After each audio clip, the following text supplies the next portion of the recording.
Hi, welcome back. Matthew here. This is week 4 of Sales and Marketing Playing Nicely. Looks like that's the name of it. How are you going, Tracey? I'm well, thanks, Matt. Hey, look, one of the things that we talked about just before getting online here was about that targeting piece. I wanted Tracey to think about how do we target people. And I took her through how I get my customers to think, and she took me through how she gets her customers to think.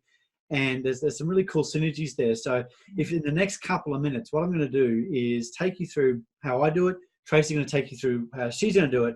And the old marketing trope, if you stay to the end, there's a free giveaway. So yes, I know. Great times in Tasmania. It's absolutely terrible. Anyway, well, let's carry on. So look, when I'm talking with my customers, we're trying to talk about that targeting piece, and all of my customers have already got a business, and they're already running and they're moving on to their second or third or fifth million in revenue, and so but they're often looking for that help. So what I want them to do is we do an exercise called finding your target market, or finding your ideal client. I think that's what you call it as well, Tracey. So I like to get our customers to break their customers up into A, B, and C clients. Now, A doesn't stand for good, B for average, and C for crummy, because nobody wants crummy clients. But what they do is they actually go for convenient clients. They actually are out there, and this happens a lot in SaaS, it happens a lot in software. Oh, we can get 10,000 of these types of customers. Problem, if you get 10,000 of those types of customers, they're raising 10,000 support tickets. There are 10,000 people who you're going to chase for money every month. They're just not great people, not great customers for you. They might be great people, but they're not great fit for your business. So let me take you through the A, B, C. A is for absolute. And we define this absolute customer by their industry. But there's Siri kicking off. She's trying to be, looks like I'm the ideal client for Siri. So we want to go from A, which is absolute. These are the best customers we can possibly get. They pay on time. They raise very few support tickets.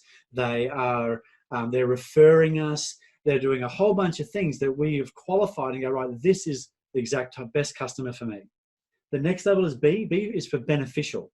It's a trade and exchange. We provide a great service. They pay us, and everybody's happy with the relationship. And C, as I said earlier, was convenient. Now, if you break up your current database, this is a job for you in the next week, everybody. Break up your current database. You'll have very few A's. You'll have some more B's and a whole bunch of C's. Now, not necessarily A is the one that pays you the most. I've got a customer who has a customer that pays them a lot of money, but they're actually not somebody who refers them. They're definitely not somebody who puts in very few support tickets, and they're just not a great cultural fit.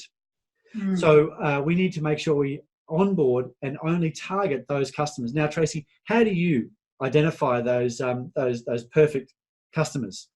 Well, we have a similar approach, which is we only want our clients to be focusing on those organisations and decision makers whom they can convert quickly into clients that are going to be profitable and easy to serve and who are going to refer them.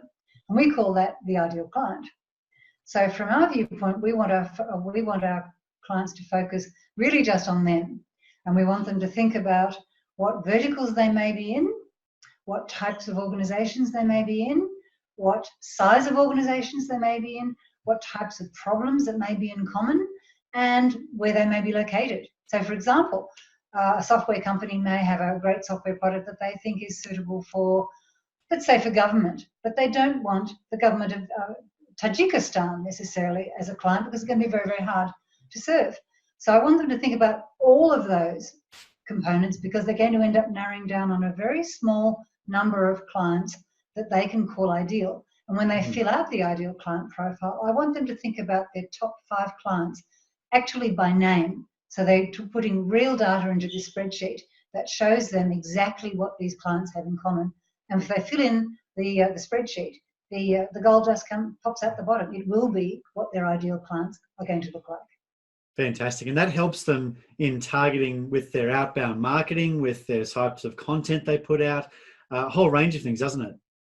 Well, it's everything, because if you only have to focus, for example, if a software organisation decides that it's best suited for, let's say government, and let's say finance. You only have to have your case studies, your white papers, everything focused in those areas, and those resources can show your prospects how expert you are, how well you understand the niche, and how well you solve the problem. If you don't specialize in those areas, if you don't speak in the language associated with the problems of those areas, you won't be seen as a specialist. You'll be seen as a generalist, and your prospects will just move on until they find a specialist. Perfect. Nobody in an emergency ever called out for a generalist. You don't want an intern or a GP. That's right. Hey, look, Tracey, that's beautiful, and you're offering the nice people watching today to go ahead and download that sheet. So in the comment below, just comment ideal client, and we'll make sure you get that that worksheet. Is it one page? Is it 2 pages? Tell me a bit more about it. 2 pages. One's talking about getting people to think about, what identifies an ideal client, all the things we're talking about, paying on time, referring, that sort of thing. And that's really just to get the juices happening. And the second one is think about your top 5 clients.